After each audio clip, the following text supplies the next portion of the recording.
Salut, c'est Mani, RC Garage 68 pour le Seine Reaper ou Seine Colossus XT comme il est vendu aux US.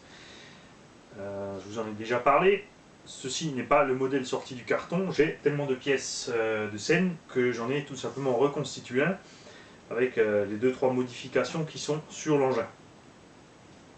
J'ai par contre encore les vieilles jantes puisque les nouvelles jantes sont en chrome noir, celles-ci sont pour les vieilles en chrome complet.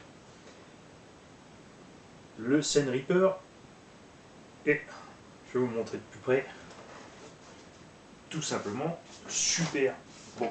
Moi j'aime énormément, c'est d'après constructeur un MT en 1/6, donc la voie correspondant bien, on est en 480 mm.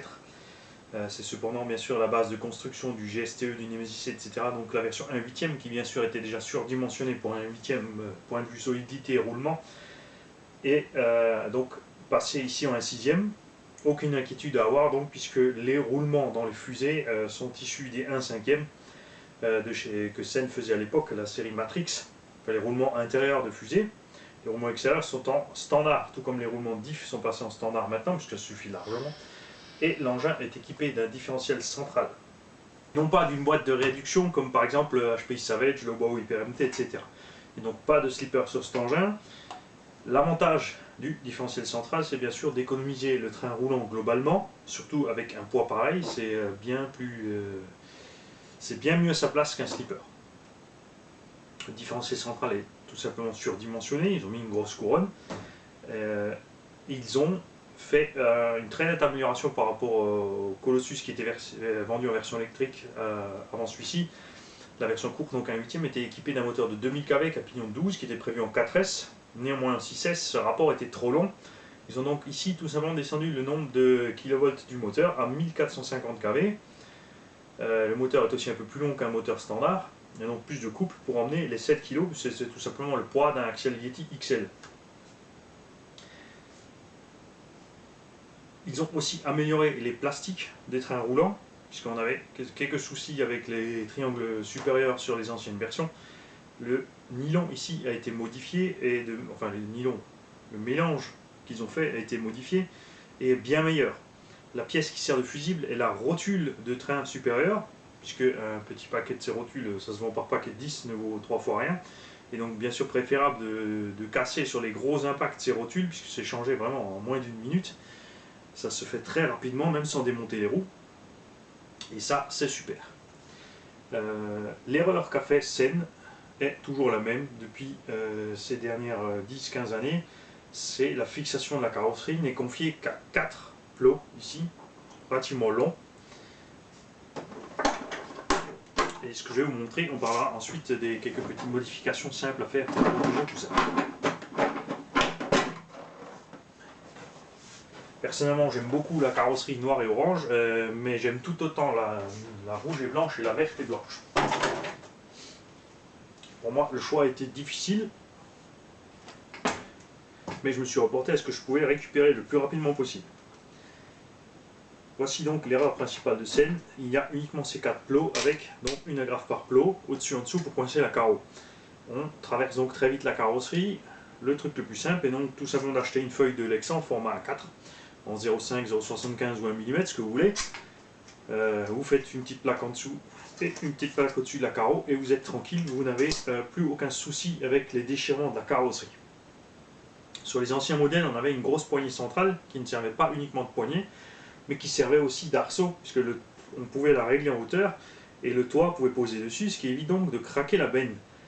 Sur ce modèle, ils ont abandonné ça, ils ont fait qu'une petite poignée de transport, pas très haute, donc soit vous mettez 15 cm de mousse, ce que je trouve pas très élégant, ou vous faites un petit arceau en nylon. Donc ici c'est du nylon qui provient de chez Polydis avec un Y. Vous pouvez thermoformer, c'est-à-dire vous le chauffez, vous le pliez, vous laissez refroidir et vous montez ça en moins de 2. Ce qui permet donc à nouveau de poser le toit ici et de ne pas craquer la benne lorsque le véhicule va partir en tonneau, puisque l'effort va être répercuté sur les plots avant-arrière, qu'il faut par contre laisser souple, puisque si vous émettez ici des plots modifiés trop raides, vous allez casser les toits. J'ai personnellement encore ajouté des petites fixations latérales j'ai tout simplement utilisé des passe-fils, comme on fait en hélicoptère, pour que quand la carrosserie est posée, les côtés soient verrouillés, pour éviter, quand on roule, l'espèce de la carrosserie que je n'aime pas du tout. Et surtout quand on part sur deux roues, que la carrosserie s'ouvre à une certaine vitesse, fasse parachute et retourne carrément le véhicule relativement rapidement. Pare-chocs avant-arrière sont pas identiques. Il y a une petite différence qui fait que le pare-choc avant est plus haut que le pare-choc arrière. Ceci est tout simplement fait exprès en raison de la capacité de franchissement. Le pare-choc étant ici plus haut, quand vous heurtez un obstacle, il va passer sur l'obstacle, les roues vont prendre et vous allez tout simplement pouvoir franchir. L'arrière est plus bas, ce qui vous permettra donc de faire une butée plus rapidement lorsque vous allez partir sur les roues arrière. Vous lâchez un peu les gaz et vous pouvez maintenir votre wheeling une fois que vous avez assez doigté, sans avoir besoin de roulettes. Et au pire, ça frottera un peu dessus, c'est pas très grave, c'est relativement costaud, même si au début je ne pensais que ça ne l'était pas. Les 4 amortisseurs d'origine Sen, je ne les ai pas ici, j'ai tout de suite modifié à ma sauce.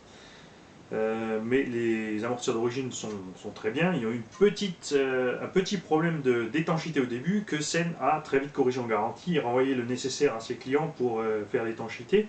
Les nouveaux modèles n'auront plus ce souci.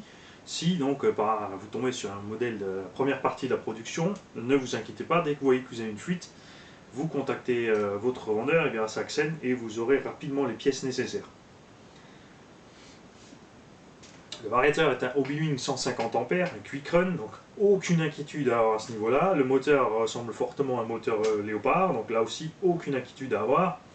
Sen a également renforcé les noix de sortie de diff et les a rallongées pour permettre un débattement plus important, puisque ça c'était un autre souci de l'ancienne génération.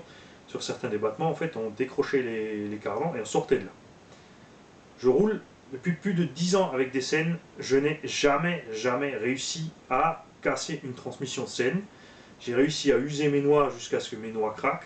J'ai eu suite à des gros crashs sur des gros sauts, puisque vous avez vu mes vidéos. J'essaie globalement de rouler correctement, mais à un moment il faut bien qu'on s'entraîne, il faut bien qu'on fasse des essais. Et c'est dans cette phase d'essai généralement qu'on casse, puisqu'on fait des sauts, des petits sauts, on regarde l'angle de la bosse, etc. De plus en plus gros, de plus en plus loin, de plus en plus vite, et ensuite on attaque les figures jusqu'à ce qu'on soit bien habitué à la machine et à sa façon de se réceptionner au sol.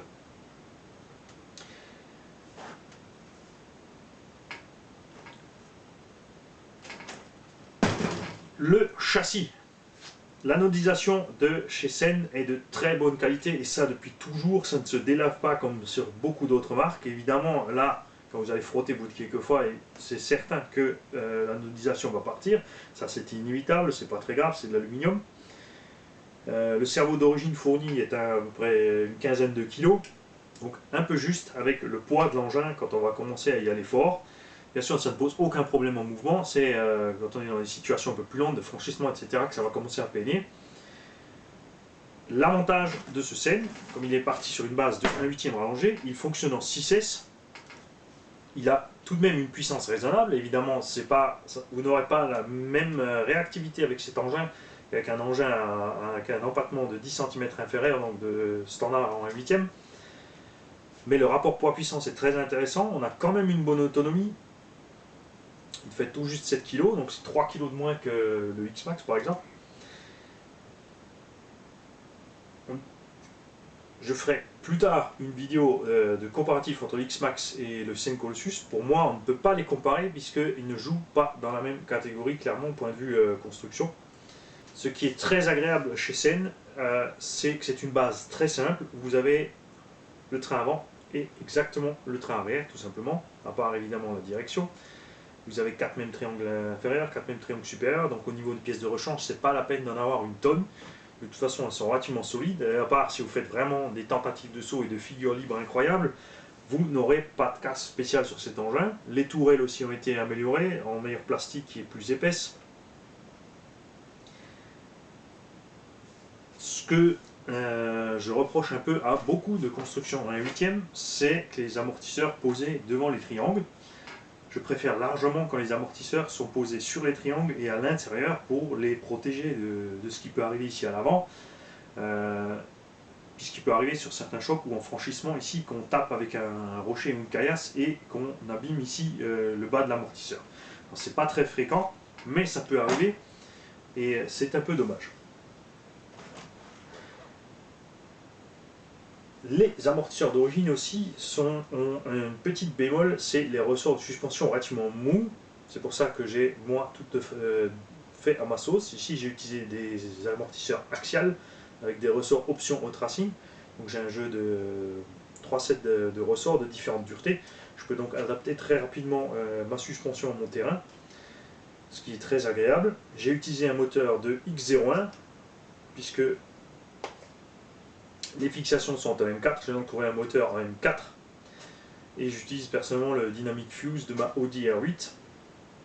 On a donc un tout petit peu plus de puissance que le moteur d'origine et le montage d'origine. Le Quick Run 150 suffirait ici largement, j'ai juste utilisé ce variateur parce que je l'ai en rab. Voilà. Le moteur ne peine absolument pas à emmener la machine. Et après 10 minutes de run, alors qu'il fait plus de 25 degrés dehors, le moteur était à peine tiède, donc très agréable.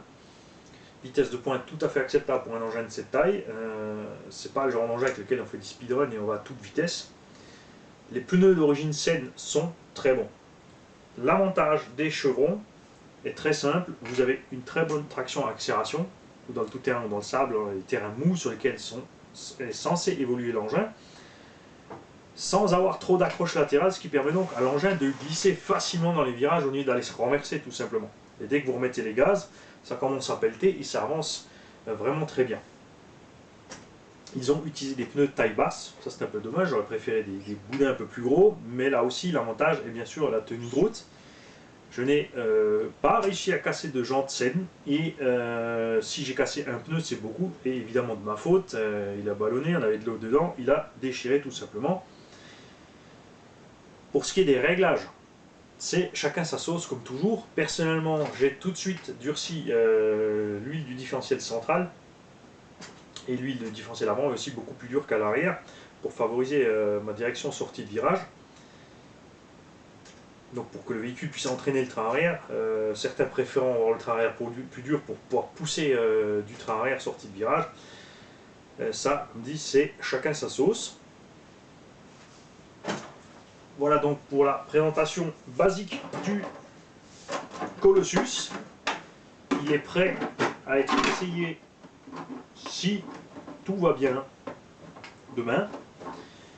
On va bien sûr filmer l'essai. Si j'emmène la carte SD, je n'oublie pas les batteries de la caméra.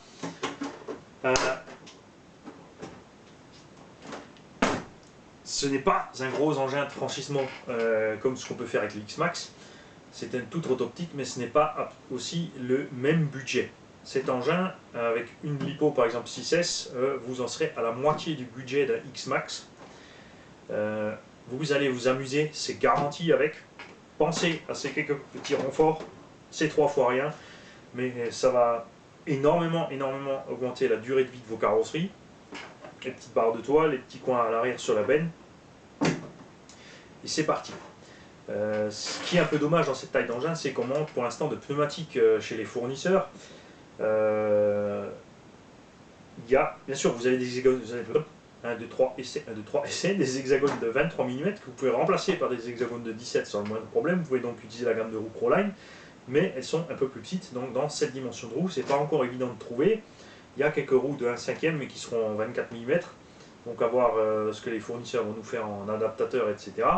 Pensez cependant à ne pas mettre des roues trop lourdes sur cet engin. C'est une base mécanique de 1/8. Des grosses roues de 1/5 qui pèsent 6 ou 700 grammes vont bien évidemment faire peiner le moteur, vider plus vite votre batterie, etc., etc. Même si évidemment le véhicule aura une tenue de route meilleure puisque les roues plus lourdes sont en bas. Dynamiquement, statiquement c'est mieux, dynamiquement c'est pas terrible.